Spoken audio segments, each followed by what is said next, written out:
Управляющая отделением социального фонда Марина Герман навестила родителей участника специальной военной операции, которые проживают в селе Хамагатта Намского района. Встреча прошла в теплой домашней обстановке. Сын Альбины и Леонида Семеновых был мобилизован в сентябре прошлого года. Ответственный, дисциплинированный, настоящий профессионал своего дела. Так отзываются коллеги о своем работнике. На данном предприятии Семен работает водителем 17 лет. За время работы он выполнял все самые трудные поездки в отдаленные районы.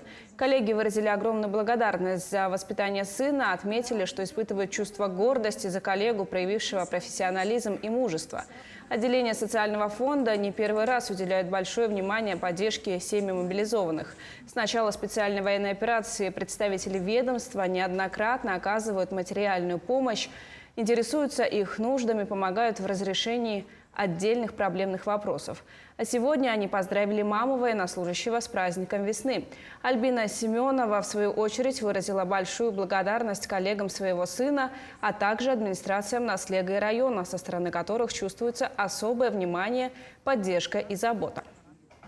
Для нас сейчас очень важно продолжать поддерживать и, конечно же, верить и надеяться, что мир наступит на земле, все вернутся наши.